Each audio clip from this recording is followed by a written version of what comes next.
Hey, so Bowlby's idea for attachment was that we generally form one attachment, which is mainly to the mother, which is a monotropic theory. Um, and we also argue that we have an internal working model, which is like a template how future relationships should be based on our upbringing. So if you had, say, two parents, stayed together, got married, say, that would be your template of how relationships work.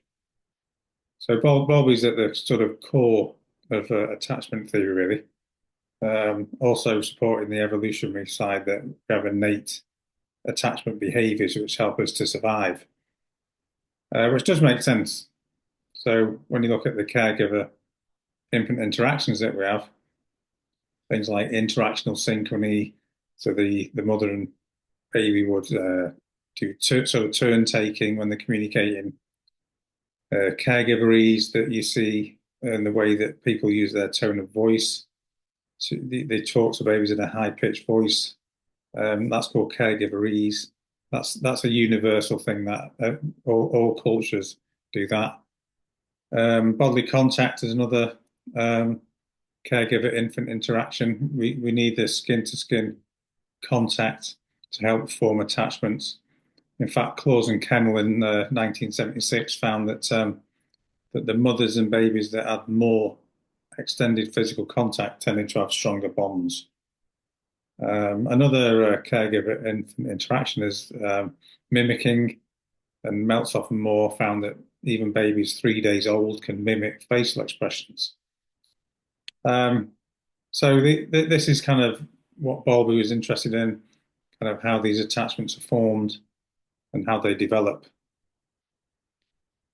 So Mary Ainsworth did the Strange Situation, which is a classic study. So this looks at babies' kind of reactions to a stranger anxiety and separation anxiety. So there's 8 episodes in this experiment, and the mother and the baby are in the room. The mother leaves the room, a stranger comes in, and Mary Ainsworth was interested in how the baby responds, so that they could be sort of categorized as a type A, a type B, or a type C attachment. So type A is insecure avoidant, type B would be secure, and type C would be insecure resistant. And obviously, by observing the child and seeing how they respond to separation and reunion, Ainsworth could categorize them as a type A, type B, or type C.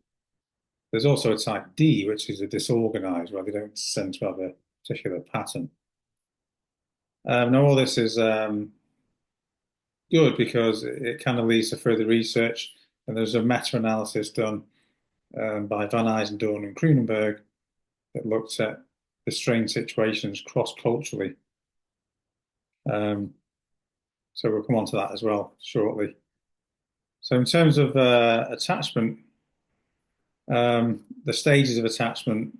So you've got the pre-attachment stage, which is 0 to 3 months. Little preference for faces, but they prefer faces to objects. Indiscriminate attachment is 3 to 8 months. They can discriminate between familiar and unfamiliar people, and they're kind of okay with strangers. Discriminate stage is 8 months plus, and they attach to specific people, will have some separation protest and some stranger anxiety. And then finally, multiple attachments is 9 months plus, where they have strong bonds with siblings or other family, but less stranger anxiety. Now, this is supported by Schaffer and Emerson's research in 1964. So this was an investigation on how attachments are formed. It was a longitudinal study in Glasgow with 60 Glaswegian babies.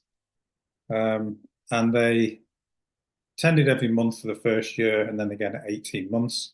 Did an observation and interviews. And they basically found that, well, they were looking at separation anxiety and stranger anxiety. And they found that 6 to 8 months of separation anxiety and stranger anxiety The more sensitive, responsive the mother, the stronger the attachment bond was. And multiple attachments tended to be around 18 months. 87% had 2 or more, and 31% had 5+ attachments.